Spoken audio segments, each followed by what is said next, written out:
Fala galera, beleza? Eu sou o professor Tiago Cavalcante, a gente está aqui diretamente do núcleo com mais uma daquelas aulinhas de ciências humanas. Um tema muito bacana, um tema gostoso e fácil de aprender e é um tema cada vez mais exigido em provas como o Enem.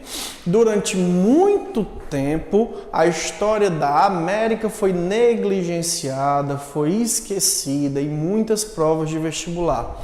Tradicionalmente, em alguns vestibulares do Sul e do Sudeste, ela já é uma questãozinha certa. Quem vai fazer vestibular aí pelo Sul e pelo Sudeste, provas como a da USP, da Unicamp, certamente vai ter uma questãozinha de América Espanhola na sua prova. E no Enem é cada vez mais comum essas questões aparecerem. Então nós devemos estar preparados para esse tipo de questão e para não perdê-la de maneira nenhuma, porque nós sabemos muito bem que dependendo do vestibular que a gente está tentando a vaga, uma questão pode ser mais do que o suficiente. Certamente essa questão não será a questão de história, porque sou eu que estou trabalhando isso com você e eu vou te deixar preparado para fazer essa questão, beleza? Então vamos lá. Bom, o que a gente vai trabalhar hoje é como os espanhóis vão ocupar o continente americano e o que é que eles vão fazer nesse continente americano, tá? No caso da América Espanhola, a ocupação ela foi bem mais rápida do que a América Portuguesa. Por qual motivo? Os portugueses e os espanhóis buscavam a mesma coisa, riqueza. Tanto Portugal quanto a Espanha eram monarquias absolutistas mercantilistas. O que é que significa isso, professor? Significa que a função da economia é tornar o Estado cada vez mais rico. Então, o grande objetivo de portugueses e espanhóis em continentes como o americano era buscar riqueza. Então, só valia a pena o esforço da ocupação daquilo que trazia riqueza. Quando português e espanhol pensavam em riqueza nessa época, eles pensavam em quê? Especiarias. O que são as especiarias? São produtos especiais. Quais são esses produtos? Açúcar, sal, temperos, perfumes, cravo, canela, gengibre, pimenta, marfim, tá certo? Tudo isso são produtos especiais. Ou então, ouro, prata e pedras preciosas. Então, se existisse isso dentro do continente americano, valia a pena o esforço de ocupação. Se não existisse, esse território era relativamente abandonado. No caso de Portugal, Portugal encontrou uma terra onde não existia nem especiarias, também não existia aparentemente ouro, ou pelo menos um ouro que fosse fácil de ver, que fosse fácil de encontrar, não existia prata, não existia pedras preciosas, então o território português ficou abandonado, ou relativamente abandonado, durante 30 anos. Foram 30 anos de abandono da coroa portuguesa em relação ao nosso território, entre 1500 e 1530. Já a região da América Espanhola, não. Eu costumo até brincar que na América Espanhola foi um tiro no escuro que acertou o interruptor. A região que os espanhóis colonizaram era habitada por uma população indígena que estava num grau muito mais avançado que os índios que habitavam o território brasileiro. Eles tinham um sistema de sociedade e eles tinham o domínio das técnicas de extração dos metais e do preparo desses metais. Então muitos deles já conheciam o ouro, conheciam a prata, conheciam o trabalho em pedras e isso vai atrair o interesse dos espanhóis de imediato. Então a primeira coisa que os espanhóis vão fazer para conquistar esse território é tirar essas populações do meio do seu caminho. E que populações seriam essas, professor? A América era habitada por centenas de milhares de povos indígenas diferentes. Algumas dessas culturas que se perderam de tal forma que nós nunca mais saberemos como é que elas se organizaram, porque nenhum vestígio foi deixado. Mas algumas culturas foram bastante emblemáticas. Professor, é possível aprender centenas de milhares de povos indígenas para uma prova de vestibular? Não. Então, como é que eu vou fazer, professor? O vestibular vai cobrar aquilo que sempre cai. E o que é que sempre cai? Esses três povos aqui, ó. Tá? Quais são os povos? Os astecas, os maias e os incas. Tá certo? Olha a dicasinha para você decorar a região que cada um deles habitava. Não gosto muito dessa palavra decorar, mas às vezes é necessário, tá? É só você amar. Ame, tá bom? Astecas, maias e incas. Astecas na América do Norte, maias na América Central e incas na América do Sul. Professor, astecas na América do Norte, professor? Os astecas moraram nos Estados Unidos, pessoal? Não, gente, pelo amor de Deus. A América do Norte é formada por 3 países: Canadá, Estados Unidos e México. Então, para quem não sabe, o México é América do Norte. E os astecas, eles vão viver no México. A capital do Império Azteca, a cidade de Tenochtitlan, fica onde hoje é a cidade do México, a capital do México na atualidade, tá certo? Então, astecas, maias e incas são os povos que viviam aqui nessa região. Os maias, diferente dos astecas e dos incas, presta bem atenção nisso, não centralizaram politicamente. O que é que significa isso? Significa que lá, no povo maia, não existia um imperador, não existia um único centro político. Eles se organizavam em cidades-estados. Cada cidade-estado dessa era independente uma da outra. Quais eram as principais cidades-estados maia? Uma delas, a cidade de Palenque. Uma outra, a cidade de Tikal. Uma outra, a cidade de Uxmal. Professor, eu preciso decorar o nome dessas cidades e estados maias? Claro que não, óbvio que não. A não ser que você tenha filhos trigêmeos e queira colocar o nome do menino de algo bem diferente para fazer sucesso na escola. Tikal, Palenque e Uxmal. Se não for o caso, eu penso que você não precisa decorar, tá certo? Estou falando só por desencargo de consciência. Os maias tiveram seu auge político no século IX. Então presta atenção no que eu vou dizer agora. Quando os espanhóis chegaram na América, a civilização maia já estava em colapso. Portanto, não houve necessidade de destruir os maias, porque eles não eram uma força de resistência. Diferente dos astecas e dos incas. Os astecas e incas, astecas que viviam no México e os incas que viviam ao longo da Cordilheira dos Andes, eram civilizações bem estruturadas. Então, quando os espanhóis chegaram, só houve uma forma de dominá-los, destruindo. O cara que vai destruir a civilização asteca é um espanhol chamado Hernán Cortés.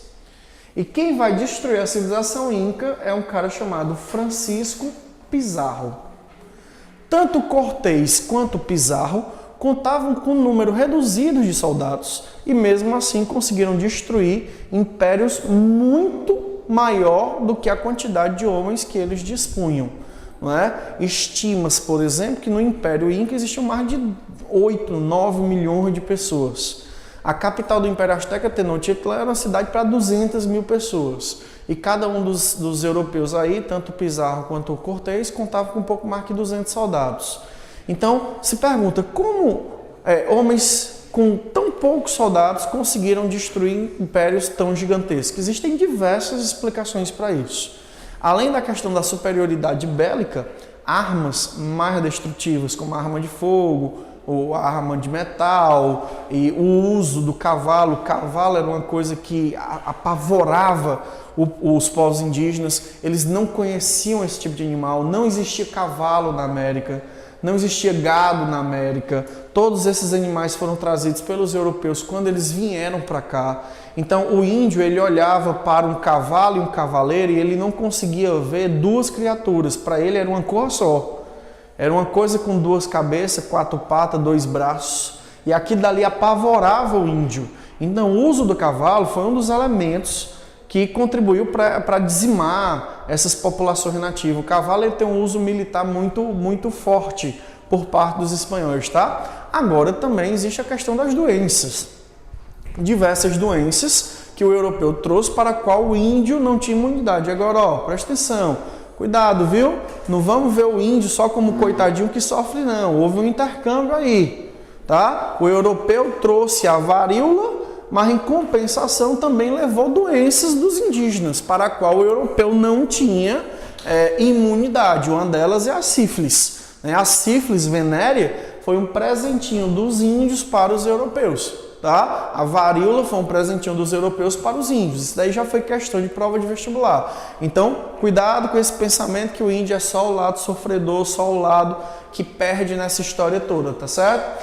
Então, assim, além da questão da superioridade bélica e das doenças, essa civilização também vai entrar em colapso porque povos que eram dominados por astecas e incas se rebelaram contra eles e ficaram do lado dos espanhóis. Então, tudo isso é elemento que contribui para o declínio dessas civilizações. Uma vez que esses povos não são mais a ameaça, os espanhóis vão montar uma estrutura para administrar o território, tá certo? Lá na Espanha, alguns órgãos específicos vão surgir para fazer esse papel de organizar, doar terras, fiscalizar a produção, determinar quem vai ocupar qual função, entre eles a Casa de Contratação e o Conselho das Índias. Esses dois órgãos são órgãos que surgem, eles vão ficar na Espanha e eles são responsáveis exatamente por isso que eu coloquei. Determinar quem vai ocupar uma região na América Espanhola, o que é que vai ser explorado, fiscalizar a produção naquela região, arrecadar os impostos. Eram esses órgãos os responsáveis por fazer essas determinações. Aqui na América Espanhola vai haver uma divisão do território, basicamente nessas três estruturas: os vice-reinados, as capitanias gerais e os chamados cabildos. O que eram os vice-reinados? Geralmente eram territórios maiores e de importância econômica. O que é que significa isso? Nessa região existia algo que a coroa espanhola queria muito. Tipo o que, professor? Ouro. Um exemplo de um vice-reinado, o vice-reinado do México, onde ficavam os astecas e onde tinha muito ouro, tá? Um outro exemplo de vice-reinado, o vice-reinado do Peru, onde ficavam os incas e onde tinha muita prata, tá certo? Então, onde tinha importância econômica, vice-reinado, administrado por um vice-rei. Vice-rei esse mandado diretamente pela coroa espanhola e que só devia satisfação ao rei, tá certo? Além dos vice-reinados, nós também temos as capitanias gerais, que são menos importantes que os vice-reinados, e a importância é principalmente militar, estratégica, política. Capitania Geral da Venezuela, Capitania Geral da Guatemala, Capitania Geral do Chile e assim sucessivamente, tá? Além dessas duas, nós temos os cabildos. O que são os cabildos, também conhecidos como ajuntamentos? Ajuntamentos. É como se fossem prefeituras. Prefeituras. É como se fosse, galera, aqui, ó, presidente, governadores, prefeitos. Poder central, poder regional, poder local.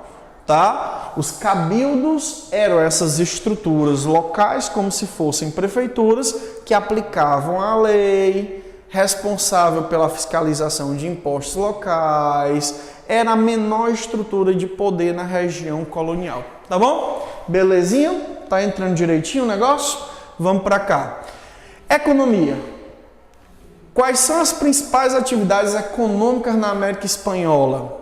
Basicamente aquelas que vão gerar lucro para a Espanha.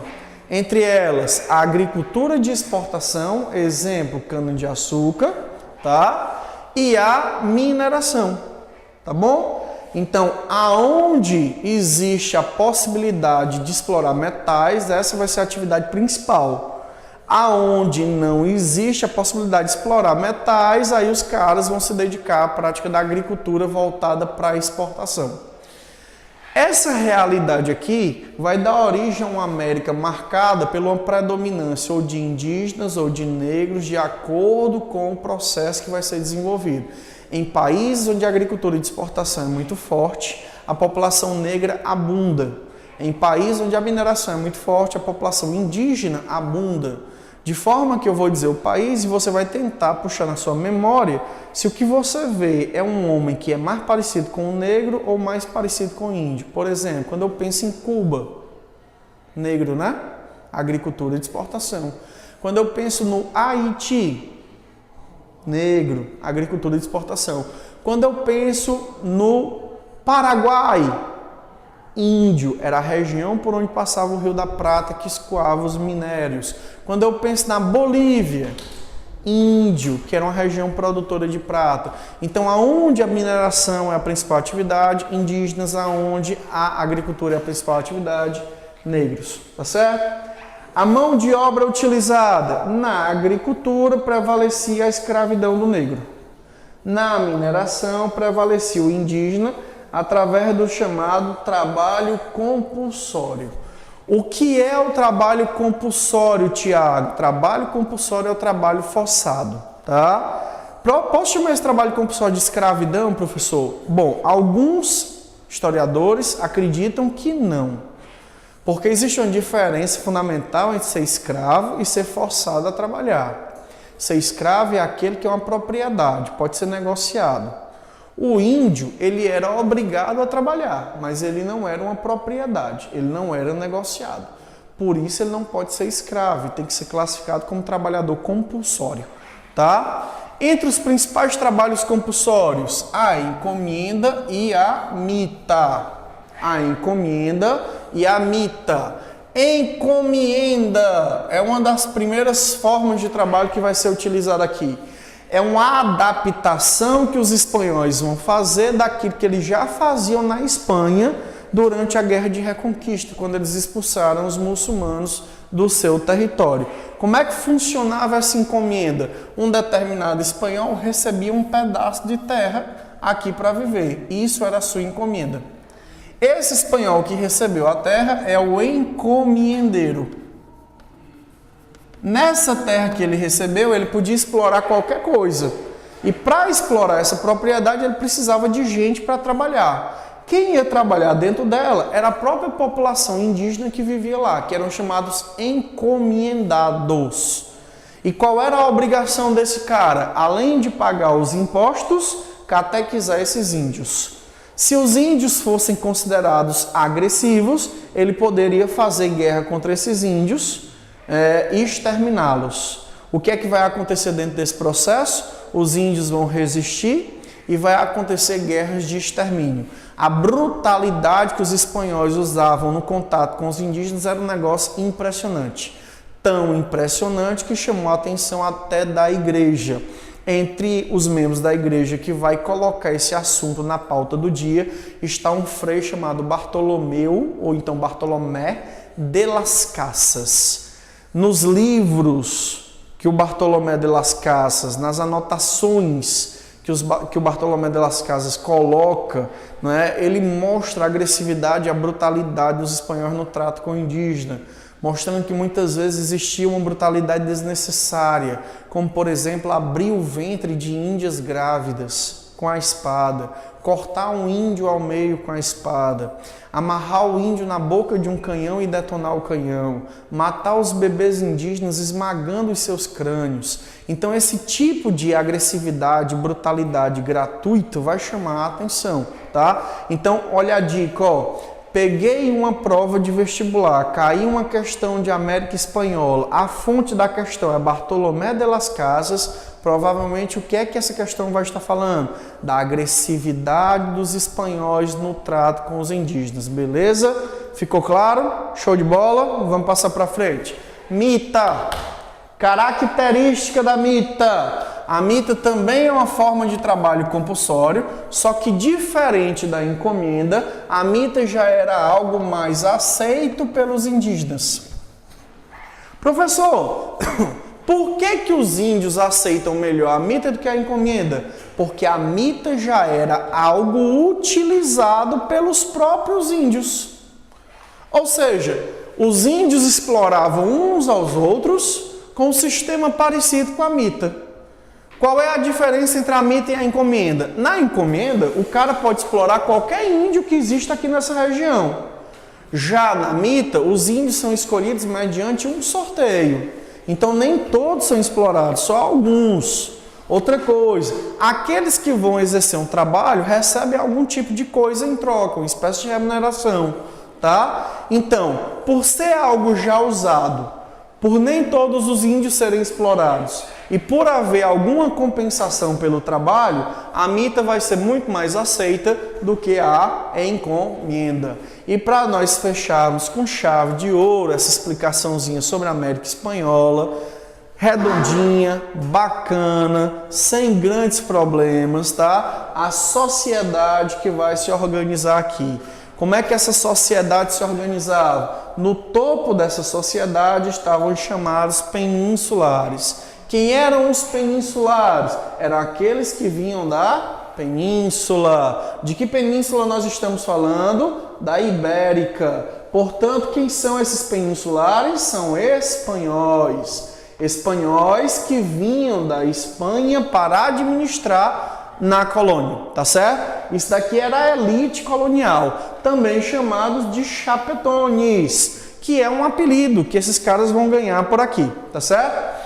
Abaixo dos peninsulares, quem é que estavam? Os crioulos. Tiago, na América Espanhola, os negros eram a segunda classe social mais importante. Quem diz que crioulo é negro? Cuidado para não ser enganado pelos falsos cognatos. O que são os falsos cognatos? Palavra que tem um significado no idioma e tem um significado diferente no outro, não é? Por exemplo, se um dia você for a Portugal e alguém lhe convidar para pegar uma bicha, não fique com medo não, uma bicha é uma fila, tá certo?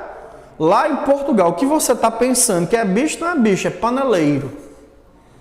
Então são falsos cognatos, palavra que tem significado no idioma e tem um significado diferente no outro. Um dia se você for ao Chile e de repente alguém disser para você, vamos pegar uma buceta? Não fique assustado não, buceta é um ônibus pequeno. Bus, ônibus, eta pequenininho, ônibus pequeno, tá? Então palavras que têm significados diferentes em outros idiomas. Crioulo na América Espanhola não tem nada a ver com negro.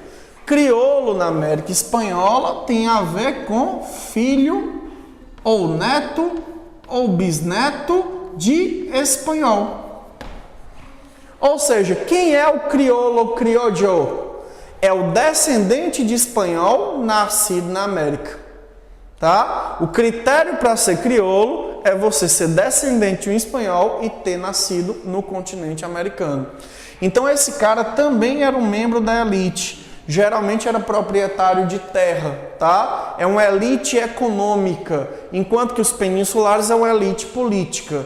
Abaixo dos peninsulares e crioulos, a massa da população mestiça, que era a grande maioria, depois os índios, depois os negros, compondo o quadro da população da América Espanhola. É importante saber isso, porque mais lá na frente nós vamos ver o processo de independência e a gente vai ver a luta entre essas duas facções pela libertação da América colonial, tá certo? Espero que você tenha gostado, um grande abraço e até a próxima aula, se Deus quiser. Um abraço.